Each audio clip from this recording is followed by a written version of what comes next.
In the opulence of Trump Towers, a fleeting moment of judgment spirals into a social media nightmare when waiter Mark insults a teenage boy in a MAGA hat, unaware he's disrespecting Barron Trump. As the digital storm brews, Mark must navigate the ferocious backlash while facing a deeper monster lurking within, his own biases and prejudices. Can he find redemption in the very chaos he created?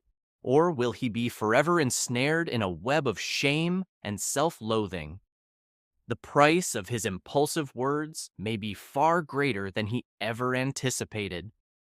The Society Lounge nestled within the towering Trump Towers stood like a gilded beacon, drawing in the city's elite with promises of opulence and exclusivity. The lavish restaurant, with its polished marble floors that gleamed under the dazzling chandelier light, enveloped guests in an aura of luxury. The air was thick with the intoxicating aroma of gourmet cuisine, truffle oil, seared steak, and a hint of fresh herbs wafted through the space, tantalizing the senses of the high-profile diners indulging in decadent meals. Dark wood accents contrasted against light-colored walls adorned with abstract art that dared to evoke a sense of modernity and prestige, while plush banquettes engulfed diners in plush comfort. It was within this sumptuous setting that Mark Thompson, a waiter in his late 20s, busied himself navigating through tables with practiced finesse. He was lean, yet strong, the wiry build masking an inherent passion that drove him in every interaction, every carefully curated sentence. Mark was the kind of person who found solace in quick wit and robust humor, specializing in spinning jokes out of thin air, no matter how dire the dining situation might become. And yet, within him simmered a storm of judgment, one that flickered to the surface with alarming speed, especially when he encountered those who, like a combative gust of wind, stood for what he internally opposed. Tonight, the Society Lounge thrummed with an electric energy as buzzed whispers and softly clinking glasses filled the air. Mark, amidst smoothly orchestrated chaos, was temporarily served a reprieve from his usual banter. He delivered a hauntingly exquisite plate of ossobuco to a table where politicians laughed raucously, allured by the allure of celebrity. This world was intoxicating, but Mark had begun to question the price of entry. Soon, his eyes caught sight of a teenage boy seated at the far corner, one hand draped casually over the back of the chair, the other clutching an untouched plate. It was an image of youthful defiance, an image marked by the bold red of a MAGA hat perched atop the boy's head.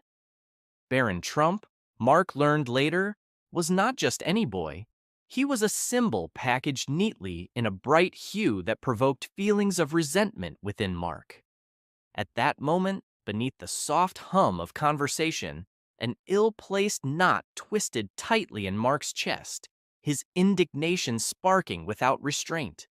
No internal dialogue could stifle his irritation. Tightly gripping the edge of his serving tray, he approached the table, his mask of professional geniality slipping. "Excuse me, young man," Mark blurted, his tone deceptively light, but underscored with a bitter edge. "I didn't know they were handing out hats as a consolation prize for poor taste." The immediate silence that enveloped the table was jarring, as if the air had suddenly thickened into an invisible snare, trapping him in his own words. Barron, with his boyish features and wide eyes that mirrored innocence, blinked in surprise, momentarily taken aback. "I'm just wearing it because it was a gift from my dad," he replied, his voice steady yet quietly edged with disappointment. "I didn't choose the words on it." For a brief moment, something like guilt flickered across Mark's mind, a shadow of misgiving. But just as quickly, he buried it beneath the surface, convinced that he was standing proudly in rebellion against a culture he despised. A few patrons audibly gasped, and murmurings began, weaving through the room like an unwelcome breeze. Isn't that just an excuse? Pretty sad, if you ask me. Mark pressed on, each word dripping with condescension. The polite chuckles that erupted from others around the table only amplified his reckless resolve, emboldened by the collective laughter fueled by shared disdain. In that instant, the restaurant's atmosphere pivoted on a shift, an unsettling tension coiling up like smoke. Something far more consequential loomed beneath the surface of Mark's impulsive act, an unseen monster beginning to unfurl. As Mark retreated to the back of the lounge, nausea began to gnaw at his gut. A single thought replayed in his mind. What had he just done? Whispers turned into an avalanche, bursting free of the table, spilling out into the halls of social media, ready to pounce on the young man who had dared challenge decorum. Colleagues shot him knowing glances, disappointment etched sharply across their faces. "What were you thinking, Mark?" Sarah, a fellow server, confronted him as they fled to the empty kitchen. "You can't just insult customers like that, especially a kid. What were you doing?" "I was just being honest," Mark stammered, although the conviction was weakened by the slight trembling of his hands. "Being honest isn't an excuse for being rude or unprofessional. You just made a mistake. A huge one." Sarah's voice was partially sympathetic, but mostly filled with frustration. As the hours passed amid the clang of kitchenware, Mark's mind swirled with the implications of his words. He felt as though a spotlight had been thrust into his soul, exposing threads of shame and insecurity tangled with his self-righteous impulses. Enormous waves of guilt crashed against him, the initial satisfaction fading into something ugly and vast that threatened to swallow him whole. This was no simple misstep. It was a revelation, an inciting incident that forced Mark to confront the fact that perhaps he, too, wore a mask, one that hid the very monster he felt justified in condemning, even while he remained unaware of its true presence. A struggle brewed within him, the impulse to shield his ego against an oncoming storm, and the ache of knowing he was more than he was willing to confront. The atmosphere in the society lounge was as thick as the unseasonably warm air outside, just days before the upcoming election. The polished marble floors shimmered under the ornate chandeliers, casting reflections that danced across the faces of wealthy patrons, sipping their expensive wines and discussing their latest business ventures or political strategies. Among them stood Mark, a young waiter in his late 20s, his black bow tie slightly askew from the exertion of servicing these high-profile guests. He had always prided himself on his quick wit and sharp tongue, traits that served him well in an environment where sarcasm often masked hostility. But beneath the surface, Mark bore the weight of judgment, which he practically wore on his sleeve. His disdain for the political elite simmered as he observed the parade of privilege before him. The incident that would turn his world upside down began with a simple yet profound act. A teenage boy walked into the lounge wearing a bright red MAGA hat. Mark's immediate irritation was palpable, surfacing in an impulsive thought that he could not suppress. "What's next? Is he expecting a parade?" he muttered under his breath, the self-righteous indignation fueling his core. As the boy, completely oblivious to the server's contempt, settled into a booth and waved energetically at his mother, Mark felt compelled to take it a step further. With an exaggerated flourish, he approached the table where Barron Trump sat, his youthful innocence starkly contrasting the hat on his head. "Sweet hat, seems you're ready to make America great again. If only you knew how," Mark called out with a forced chuckle, the words dripping with sarcasm.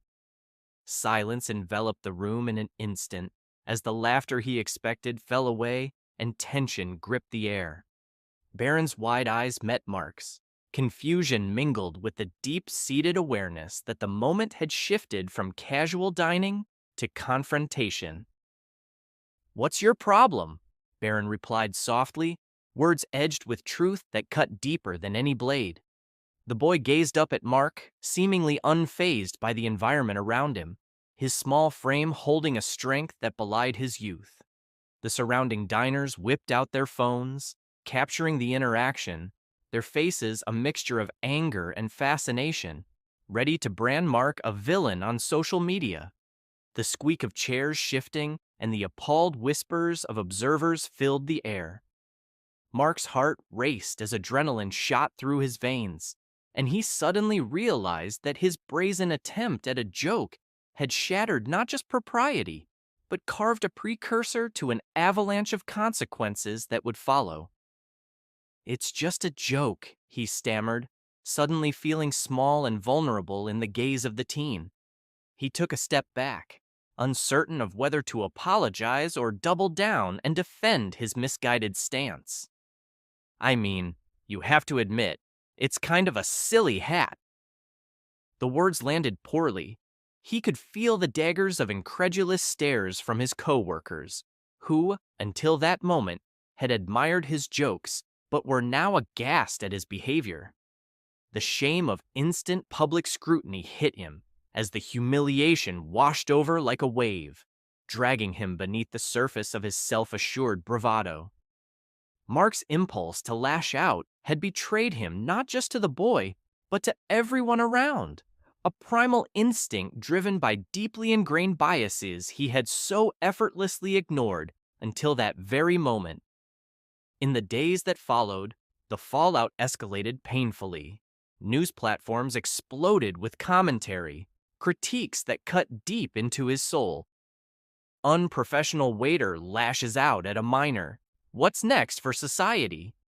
The headlines splattered across his mind with grotesque clarity, each word painfully reminding him that he was now known for this one act of hubris rather than his skill or charm as a server. At work, whispers followed him like a dark cloud. Friends turned into wary acquaintances, and the camaraderie that once filled the lounge turned cold. His co-workers met him with judgment etched on their faces, the disapproval palpable as they avoided eye contact, sharing uneasy glances whenever he drew near. "What were you thinking, Mark? You just ruined everything." Amanda, a waitress he'd once seen as a partner in crime, snapped one afternoon. Her normally cheerful demeanor had shifted, replaced with anger and disappointment, feelings he couldn't fault her for. The distance between them felt insurmountable. I didn't realize it was him," he stuttered, defensiveness creeping into his voice. "It was just a stupid joke." The words lay heavy upon him, yet deep down, the weight of guilt was unmistakable. It weighed so heavily that it made every step toward the kitchen feel as though he were wading through a treacle pit. The incident replayed in his mind, no longer seen through the lens of righteousness, but with a dawning recognition of his own hypocrisy. The moment Mark returned home, his thoughts spiraled into a dizzying array of self-loathing doubts. He grabbed his phone, scrolling through the comments and threats that had reached a frenzy online. "You should be fired," one read.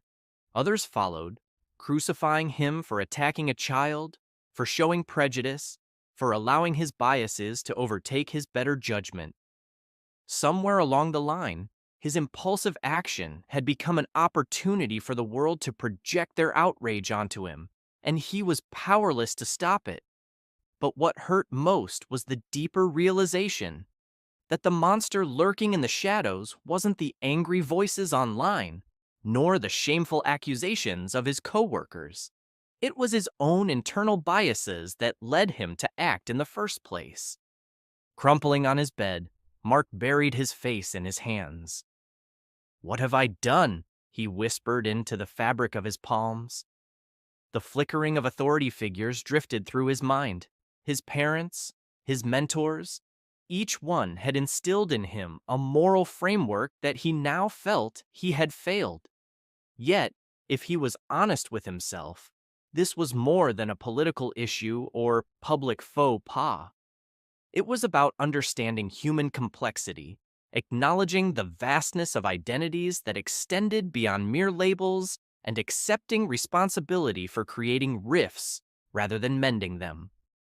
His phone buzzed with another notification, a message from an old friend who had once shared a political space with him, filled with stagnation and animosity, challenging him to confront the oppression he harbored within his beliefs. The absurdity of the situation lingered heavily on him. Instead of connection, he had waged war against his own ignorance, becoming a caricature of everything he despised. In that moment of quiet reflection, the sheer weight of the conflict loomed above him, unresolved and looming as darkly as the clouds in a summer storm. "Am I really who I thought I was?" he asked the void of silence that surrounded him. As he laid there contemplating the consequences of his actions, he felt a resonance within his own biases. The struggles that had clouded his judgment began to surface. Driven by an impulse for redemption, he pictured himself reaching out to Barron to ask for forgiveness not just for the incident at the lounge, but for the core beliefs that had motivated him to strike out based on appearances, to judge without seeking understanding first. He could see in his mind the confrontation dissolving into dialogue instead of conflict, a bridge instead of a wall. Yet, the image was undefined, a captivating figment of hope suspended in uncertainty, leaving him grappling at the boundary of changing his trajectory, navigating through fear, and the very real possibility that he may fail again. Could I confront my monster head-on? Mark pondered, feeling a glint of resolve through the swirling chaos of his emotions. Perhaps that night would leave him with scars, a reminder of the internal fight for understanding. But would it also begin the journey toward rebuilding connectedness? As the echoes of his earlier joke haunted him, Mark felt a flicker of potential. Would he choose personal growth, electing to learn from this fraught moment, rather than retreating further into the shadows? The challenge loomed immense, the weight of the world resting on his shoulders, yet within that oppressive uncertainty lay the charred embers of hope. What if he could rewrite this story? The narrative of prejudice could lead to an understanding that could bridge the divide.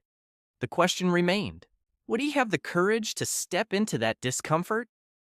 He inhaled deeply, the breath igniting within him a flicker of resilience, ready for the battlefield that awaited, a confrontation not merely with Barron, but with the biases that had led him here. As the thought settled in his mind, Mark knew the real journey was just beginning, the open-ended conflict brewing with unanswered questions hanging heavy, propelling him toward the edge of a reckoning that would ultimately lead to his own redemption. Would he rise against his own monster, or be swallowed whole? The path forwarding was deeper and darker than he ever anticipated, the resolution spinning ambiguously as the narrative wove through the complexities of humanity. In the opulent dimness of Society Lounge, tension hung thick in the air, almost palpable. Mark sat rigidly at the table, the setting sun casting long shadows across his face, contrasting his turmoil with the glimmer of the luxury surrounding him. Across from him sat Barron Trump, the dimensions of the young man's persona amplified by every preconceived notion Mark had constructed in his mind. What should have been a simple meeting with Senator Royce had morphed into an agonizing confrontation with his own biases. "I didn't think you'd agree to meet," Mark muttered, his voice barely more than a whisper, laden with hesitation.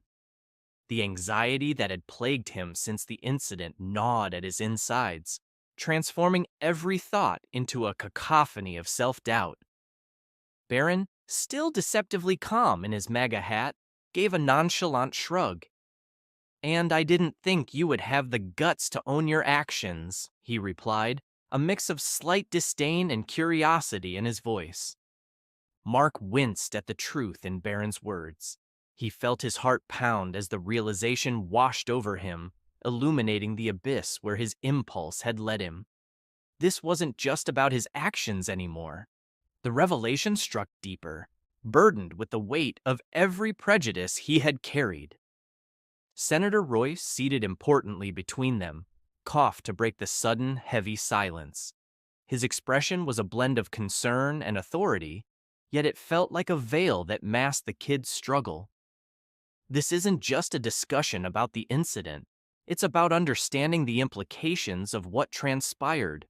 Mark, do you still see a boy in a MAGA hat? Or is there more to Barron than just a single label? This question hung in the air as Mark's mind raced. He raised his gaze to Barron, who silently pierced through him with a look that held more depth than he had initially acknowledged. An overwhelming sense of self-awareness emerged. He had reduced Barron to a mere symbol of everything he'd stood against without considering the reality of the person behind it. That hat, it represents so much for people.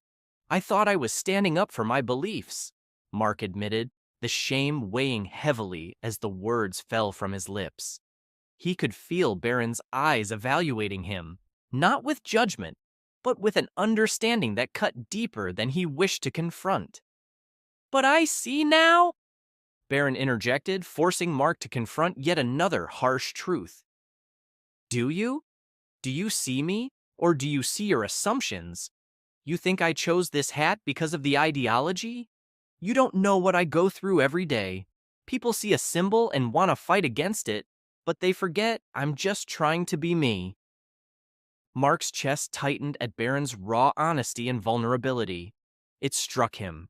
Tradition of polarization endured in his overzealous criticism. This wasn't a conversation to win or lose. It was a moment that asked him to transcend his instinct to judge. As the realization dawned, Mark's defenses began to falter, instilling a fierce desire to make amends. "I was wrong, and I'm more than willing to learn," he proclaimed, his voice trembling but resolute, the walls he had built around his consciousness crumbling bit by bit. "If I don't confront this, I'm going to become the very monster I detest." Senator Royce nodded slightly, watching as Mark's heart opened through reflection. This was the crux that would shift the narrative, a turning point where Mark began to embrace the distance between judgment and understanding. The monster lurking within him was finally ready to be acknowledged and tamed. "I want to understand," Mark continued, looking straight into Barron's eyes. "And if that means confronting my own choices and working through my biases, then that's a journey I want to embark on." The weight of the moment lingered as Barron considered Mark's statement, his gaze softening. "Then, let's start that journey." In that instant, an unspoken bond formed between them, a shared commitment to understanding rather than resisting. What had begun in anger now soared towards the horizon of renewal, solidifying the first steps toward the path of healing that awaited them both. The transformation would not be easy, but it was undeniably a beginning. The day dawned with the optimistic glow of a fresh start as Mark stood at the entrance of Society Lounge, remnants of a painful past still echoing in his mind. The backlash from the incident with Barron Trump loomed like a distant storm cloud, but now it felt different, transformed into a drive for change. During those weeks of self-reflection, he had acknowledged his biases and grasped the weight they carried. Each conversation Mark participated in brought him a step closer to understanding. He'd volunteered at community outreach programs, listened intently to the stories of those from diverse backgrounds, and learned to embrace empathy. No longer did he see people merely as symbols of their affiliations. He felt their stories intertwining with his own, their struggles resonating within him. As he carefully refilled water glasses for his tables, Mark's heart swelled with a sense of belonging. He'd shared moments with co-workers over their own experiences, hearing laughter threaded with acknowledgments of past misunderstandings. His colleagues no longer looked at him with disdain, but with a newfound respect. Even the whispers of the patrons had evolved from sneers to nods of appreciation for his improved demeanor. Then, amid the lively chatter, he spotted Barron seated at a corner table, this time without the infamous hat. Their eyes met, and Barron offered him a slight smile, a gesture of understanding that transcended their previous encounter. Mark felt a wave of gratitude wash over him. The teenager, whom he had once judged so harshly, had transformed into a symbol of reconciliation. As the night wore on, Mark reflected on how the experience had reshaped him. He was no longer simply a waiter known for his sharp tongue. He had become a man driven by a deeper purpose. He slid into the rhythm of the evening, taking pride in each connection he formed. In overcoming the internal monster that harbored prejudice and misunderstanding, Mark found true strength, crafting a life founded on empathy and genuine human connection, a lesson he vowed to carry with him always.